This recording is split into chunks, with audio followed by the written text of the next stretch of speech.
안녕하십니까. 주역 64개 노트 정리 55번째게 뇌하풍 첫 번째 시간입니다.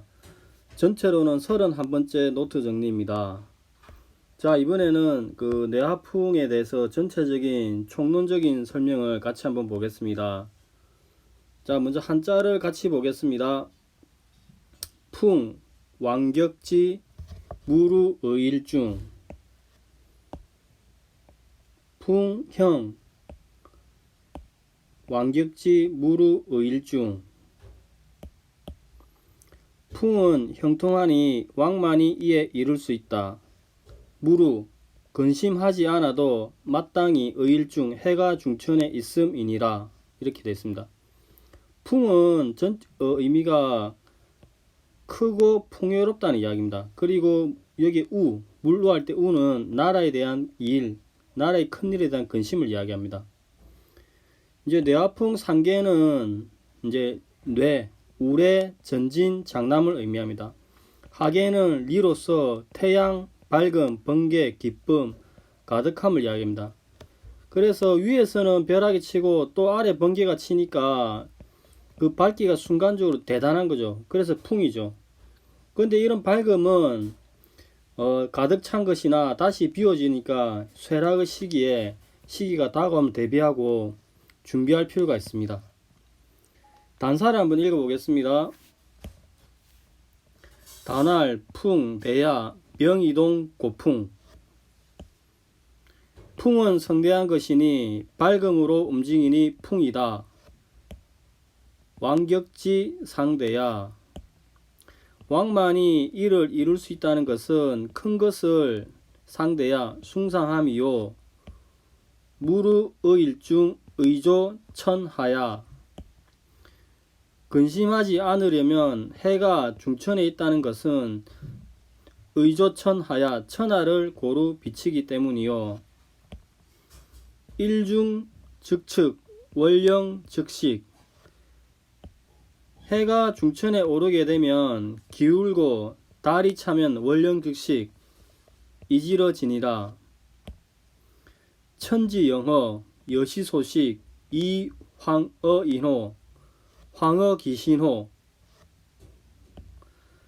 하늘과 땅이 천지영허 차고 빔에 여시소식 때와 더불어 사라지는데 숨을 쉬는데 하물며 황어기신호 사람이며 귀신이라 이렇게 되어 있습니다. 그러면 여기서 가장 그 학설적 대립이 치열한 부분이 이 가의 해석을 두고 그 황태영 교수님의 그 아주 유력한 견해가 있습니다. 이것은 가라는 글자가 풍화가인, 택지체, 풍수한 이 세 개에도 이 가라는 글자가 나와가지고 공이 이제 해석상 문제가 됩니다. 그럼 크게 견해가 세 개가 대립하고 있는데 같이 한번 읽어보겠습니다. 자, 첫 번째, 왕이 도달하다. 왕이 군주의 덕을 갖추어 나라를 풍요롭게 만들기에 이르렀다. 이렇게 합니다. 두 번째는 가를 큰 대로 해석하여서 왕이 마음을 크게 가지니 큰 것을 숭상한다로 이야기합니다. 그 다음 이제 세 번째 견해는 황태영 교수님의 아주 유력한 견해로서 가를 가차, 빌려주다, 대리하게 하다 이런 의미로 이야기합니다. 즉 가는 빌려주다, 대리하다, 그에게 대리하게 한다로 해석하여서 이렇게 현인을 대리하게 하는 이유는 왕이 언젠가는 지는 해처럼 노쇠해지면은 미혹될 수 있기 때문에 이런 늙은 왕의 통치 공백을 배우기 위해서 그를 대리하게 함인데, 이때 그는 누구를 가리키냐 하면은 그 통치의 덕성을 가진 현인, 대인을 이야기합니다.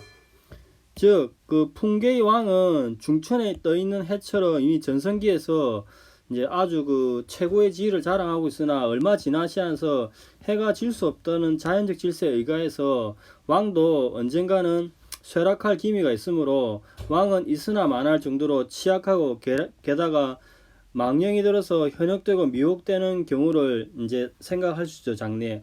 이래서 이러한 노경을 예상하여서 왕이 강건할 때에 자기를 대리할 현능한 대인을 기르고 세워야 한다, 이렇게 해석을 하십니다. 자, 이렇게 이제 견해 대립이 엄청나게 있는데, 그러면은 논리적으로 그 왕이 스스로 이르게 하다, 이렇게 이제 왕이 스스로 덕성을 갖추어 이르게 하거나 왕이 크게 가진다는 자동사로 해석하는 경우와 다르게, 만약에 또 다르게 왕을 임하게 하다, 누구를 또는 무엇을 임하게 하는 경우에는 자동사가 아니라 누구를 임하게 해야 되니까 목적어가 필요하죠. 이렇게 되면은 또 이 해석의 뉘앙스가 좀 달라집니다. 여기에다가 이제 그 기존의 황 교수님의 새로운 그 아주 유력한 견해에 의하면은 그 대인, 현인을 대리하게 하다 하면은 각 효사의 내용이 기존 해석과 많이 달라지게 되는 점이 있습니다. 이 부분은 이제 그 가를 각각 견해 1과 2, 3으로 나누어서 조금 검토할 필요가 있겠습니다. 그리고 우는 그 나라의 큰 일이라고 했는데, 이때 무르의일중, 의당 해가 크게 떠 있으니까 걱정하지 말라고 했는데, 이 걱정하지 말라는 무르의 내용도 그 두 가지로 생각하죠. 왕의 덕성이 있고 밝으니 걱정하지 말라는 것은 이제 왕 이외의 자가 걱정하지 말라는 말인지, 왕이 네가 집행을 잘하니까 왕 네 스스로 걱정하지 말라는 건지, 이것도 이제 가의 해석과 연계하여서 조금 검토할 필요가 있게 되죠. 자, 이렇게 가의 해석과 그 해석을 둘러싸고 이렇게 까다로운 견해 대립이 있는데, 여기서 이제 그 귀신 이야기가 나와요. 귀신. 자, 귀신 이야기가 나오는데, 이 귀신을 이제 주역에서 어떻게 바라볼 것인가가 문제가 됩니다. 먼저 귀신의 개념을 보면은 귀신은 천지신명이라고 이야기합니다. 그리고 귀신은 시공을 초월해서 존재하고, 귀신은 인간의 길흉화복, 생사고락을 주지하는 신령스러운 존재라고 이야기합니다. 그러면 이렇게 이제 귀신의 존재를 긍정할 건가 부정할 건가, 불가지로는 이야기할 건가의 대립이 있는데, 서양 철학사에서 신의 존재에 대해서 이제 긍정, 부정, 불가지론 개념 대립이 있는데, 이걸 잠시 조금 복귀하는 측면에서 하나 보면은, 부정론은 보면은 그 최근에 그 부정론자의 대표적인 게 리차드 도킨스의 God Delusion에 나오는 이야기죠. 한 사람이 믿으면은 망상이고 여러 사람이 믿으면은 종교가 된다, 이렇게 이야기합니다. 그리고 유발 하라리는 그 30억 년 그 지구의 역사에 비추어서 인간이 만든 인권, 영혼, 자유의지, 종교, 이런 것은 다 인간이 만든 관념의 산물이지, 그 종교 내지 신의 존재에 대해서 우리가 인정할 필요가 없다. 다 관념, 인간이 스스로 창출한, 이데올로기에서 창출한 그 개념에 불과하다, 이렇게 이야기를 합니다. 긍정론은 뭐 서양 철학사가 기존의 신의 존재 증명을 위해서 서양 철학 꾸준히 흘러왔다고 하니까 그렇게 이야기할 수 있는 거죠. 그러면 종교를 이제 종교 또는 신을 이제 그 조금 상호 관계, 그 교차 관계로 생각하면은, 인간이 없는 종교를 생각할 수 없듯이 또 종교 없는 인간을 생각할 수 없죠. 물고기나 뭐 개나 고양이가 신앙생활한다, 이것도 의미가 없죠. 인간을 벗어난 종교는 일단 의미가 없다, 그렇게 생각할 수 있습니다. 그러면 현실론적으로 그 이제 성경에 나오는 귀신을 어떻게 봐야 될 것인가? 여기서 이제 그 예수가 이제 신약에서 그 십자가에 오르기 전에 이제 그 많은 이적을 하는데, 그 귀신을 이제 엑소시즘으로 해서 귀신을 몰아내죠. 이렇게 이제 몰아내는데, 이런 그 신약의 해석과 성경의 해석에 대해서는 최근에 그 도울 김용호 선생님이 마가복음 강해 나는 예수입니다 책에서 저는 이 책을 한 3번 정도 읽었는데 참 재밌게 읽었는데 여러분들도 그 한번 읽어보시기 바랍니다. 그리고 근대 과학이 하면서 그 이성과 그러니까 그 과학이 점점 발전하면서 종교 또는 신을 검증을 하려고 하니까 아예 이론적으로 이성과 신앙을 분리했죠. 그러니까 믿음과 이성을 분리했는데, 그렇다 하더라도 오늘날 그 보편적 상식에 그 신앙 또는 종교는 벗어나지 않아야 된다는 게 일반적인 이야기입니다.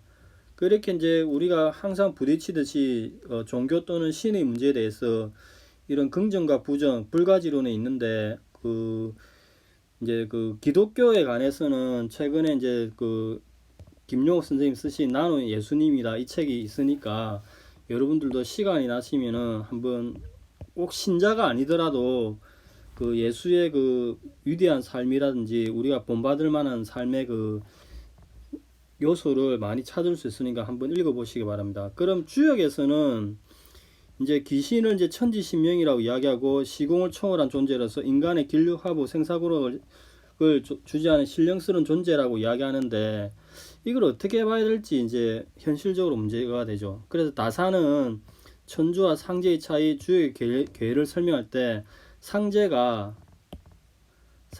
기호로서 알려졌다 이렇게 이야기하십니다. 그 여론인데 우리가 영화 인터스텔라 영화를 보면은 아버지가 차원이 다른 그 도서관에서 책을 계속 두드리다가 이미 어릴 때 한번 여행을 떠났던 아버지가 이제 수십 년이 지나서 이제 딸은 이미 할머니가 되어버렸고 아버지가 책을 떨어뜨리는 순간 그 책이 떨어지면서 아버지의 존재 또는 그걸 인지하게 되죠. 그래서 저는 그 영화를 보고 이게 차원이 다른 아버지가 우리가 모르는 귀신이 아닐까라는 그런 생각도 한 적이 있었습니다. 영화를 보면서. 그러면 다사는 그 천주와 상제를 어떻게 보는지 한번 보겠습니다. 이제 제일 처음에 우리가 그 공부를 했을 때 그 주역의 체계가 이렇게 이제 상제가 있고 천도가 있고 만물이 있다면은 상제가 최초에 이제 절대자로서 작용을 하는 거죠. 그리고 천도에 해당하는 게 14벽계고 만물은 50연계가 돼가서 50 플러스 14 하면은 전체 이제 그 64개를 되죠.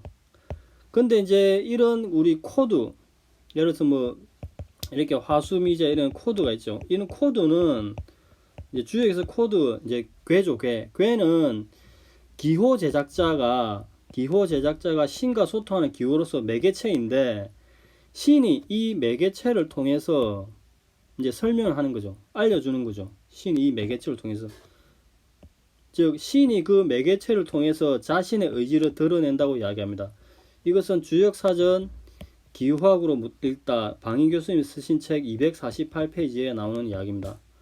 그럼 여기서는 상제는 그 절대자와 유사한 개념이죠.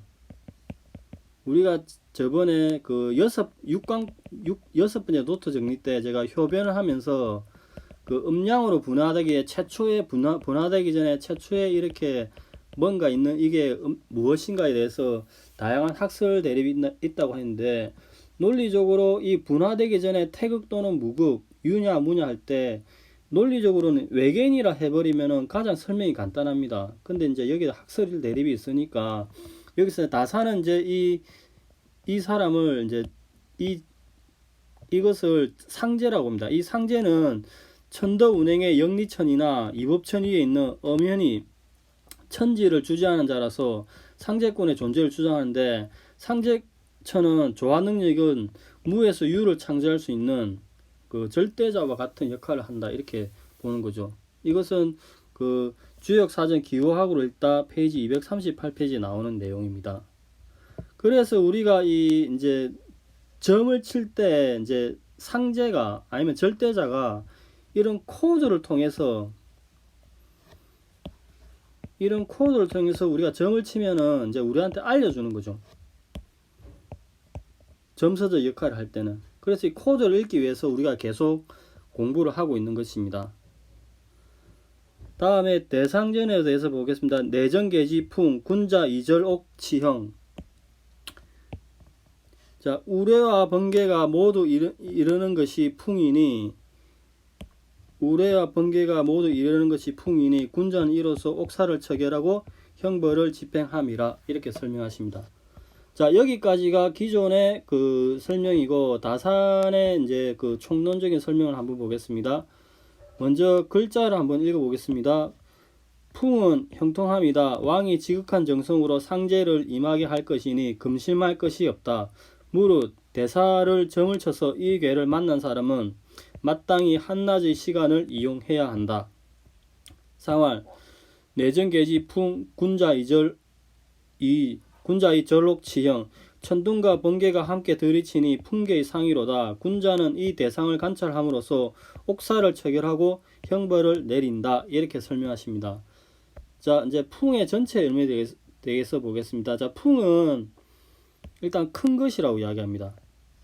그 다음에 그 사고가 많다 이렇게 이야기합니다. 자, 그러면은 이제 이 한번 보겠습니다. 자, 이게 이제 뇌하풍이죠. 자, 이 본계고 본계의 모계가 이렇게 되어 있습니다. 자, 풍은 또 제기의 명칭인데 곡식을 이제 서직이라는 곡식을 담는 데 쓰는 그릇이라고 이야기합니다. 자, 한 해가 풍년이 오면은 이제 곡식을 이제 올려가지고 이제 풍이라 부르는 거죠. 자, 이렇게 이제 보면은 물상을 찾으면은 자, 진의 가을에 태가을이죠. 그냥 진의 벼이삭이 무르 익은 거죠. 그래서 추위를 하게 되면은 이렇게 리의 제기에 이런 곡식을 가득 쌓게 되는 거죠.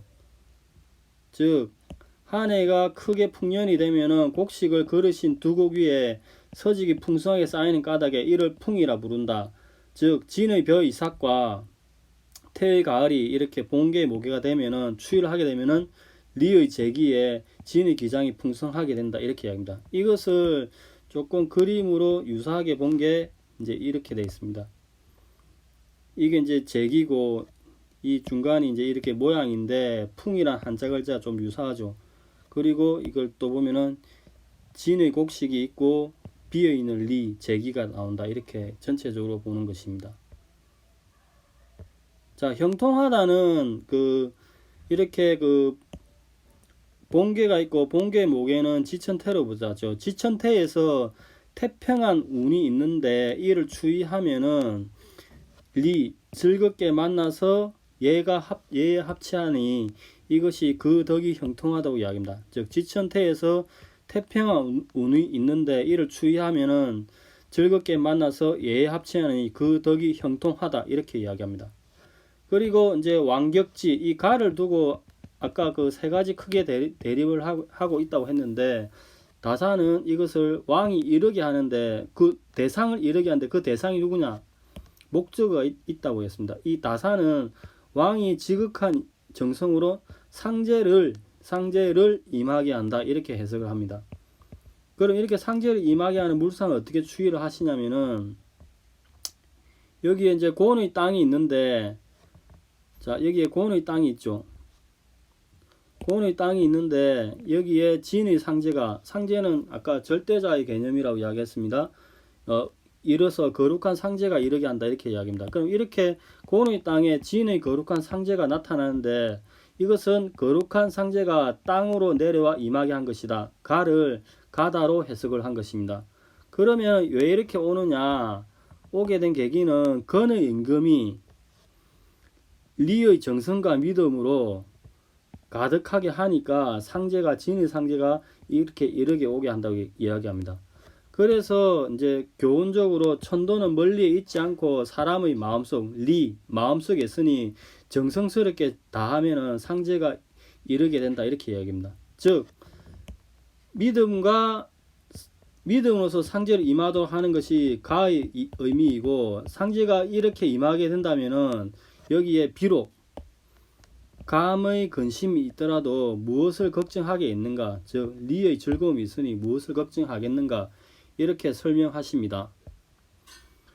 자, 조금 다른 개념으로 고형은 왕이 친히 왕림한다 이렇게 해석하십니다. 그 다음 일중즉측 월령즉식 여시소식은 요 그림을 한번 보겠습니다. 자, 풍년은 만 백성을 기쁘게 하지만 또 이제 군주는 성인은 또 근심하고 이를 항상 좋을 때 안 좋을 때를 생각하니까 경계하고 두려워하면서 말합니다. 즉 본계가 이렇게 있고 이제 본계의 모계가 있는데 이렇게 이제 추위를 하게 되면은 리의 해가 중천에 올랐죠. 중천에 올라서 양이 밖으로 갑니다. 이가 사로 이렇게 추위를 하는 거죠.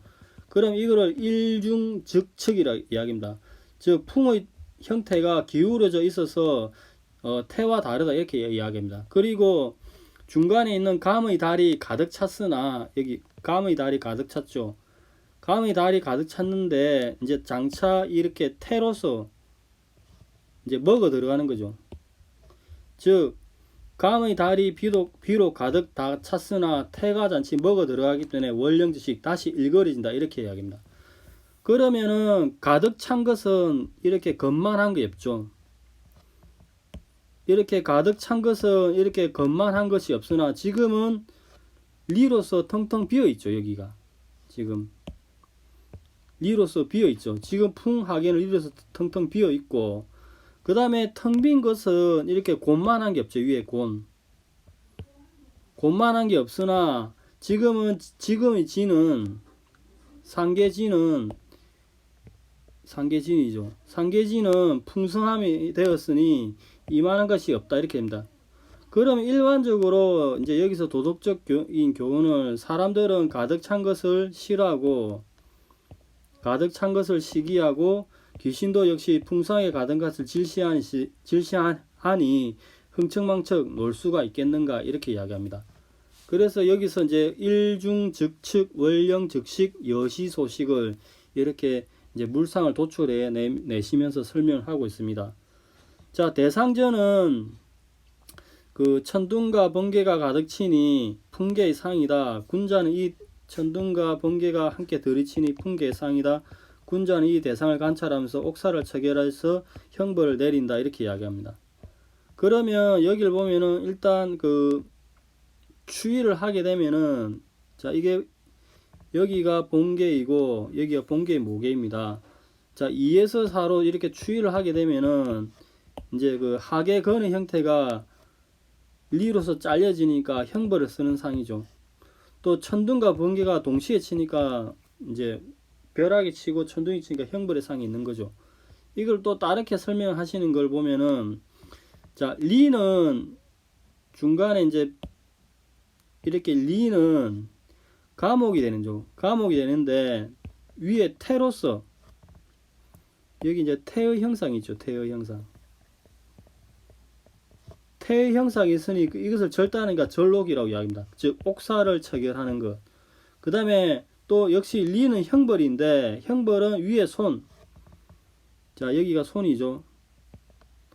이렇게 손으로서 여기가 손으로서 이렇게 명령을 하니까 그 치형, 형벌을 내리는 것이라고 이야기합니다. 그리고 똑같이 뇌 천둥이 위에 있고 위세가 위에 있으니까 이 감의 법률이 가운데 있으니까 형벌을 옥사를 처벌하고 형벌을 내리는 그런 형상을 이야기합니다. 여기 아까 이제 여기에 뇌의 천둥이 있고 그 다음에 이제 그 여기 밑에 감의 그 법률이 있으니까 옥사를 처결하고 형벌을 내린다 이렇게 설명하십니다. 자, 여기까지가 일반적인 설명인데 여기서 이제 뇌화풍은 그 까다로운 그 괴 중에 하나입니다. 근데 여기에다가 학설 대립이 가를 어떻게 대할 것인가에 대해서 어떻게 해석할 것인가 크게 세 가지 견해의 대립이 있고, 또 그 이전에 이제 다사는 그 여기서 나온 귀신의 존재에서 어떻게 해야 될지 이제 설명이 되어 있죠. 하나 더 추가적으로 설명을 드릴 것은 유기에서는 그 사서삼경을 공부하고 난 다음에 주역을 공부하는데 주역에서는 이게 귀신이 언급이 있습니다. 근데 사서삼경에서는 뭐 귀신에 대한 언급이 없죠. 조금 이제 조상에 대한 제사를 긍정하면서도 이렇게 언급이 없는 것을 보면은 이걸 뭐 존리불론, 존재는 인정하나 논하지 않는다, 뭐 이렇게 생각할 수도 있습니다. 그리고 서양에서는 또 뭐 귀신이나 신이 이제 있다고 이야기하는데 우리가 일반적으로 이야기하는 그 절대적인 신을 이야기하는데 그리스 로마 신화와 같이 능력이 완벽하거나 그 다양한 신의 존재가 있죠. 인간과 같이 희노애락, 오욕칠정이 있으면서 그 마치 미국 미드 시리즈 히어로즈에서 그 특정한 능력만 굉장히 인간보다 뛰어날 뿐이지 그 감정적 선이나 사고는 인간과 뭐 뛰어나다고 볼 수 없는 그런 차이가 있죠. 근데 이제 우리가 일반적으로 이야기하는 것은 그 절대자, 공평무사하고 시작과 끝인 무구인, 이것을 인정할까는 거에 대해서는 이제 기준적으로 계속 역사적인 대립이 있었고 그에 대해서도 설명을 드렸습니다. 그리고 이 부분에 대해서는 다사는 상제라는 개념을 만들어서 상제가 주역 코드라는 기호로서 그 성인에게 이렇게 알려준다고. 그래 성인은 성심을 가지고 이제 상제의 의도를 알 수 있게 공부를 하고 매진하면은 그 상제의 의도를 알 수 있다, 뭐 이렇게 이야기를 했습니다. 그래서 상제가 있고 천도는 14개의 벽계를 연결을 의미하고 만물은 50개의 연결을 의미하니까 총 63개의 괴가 나왔다 이렇게 이야기하는 것입니다. 자, 오늘은 조금 길게 설명을 드렸습니다. 향후에 조금 더 이 부분을 그 귀신의 존재나 주역점에 대해서는 조금 더 다시 설명을 조금씩 더 보완해서 나가겠습니다.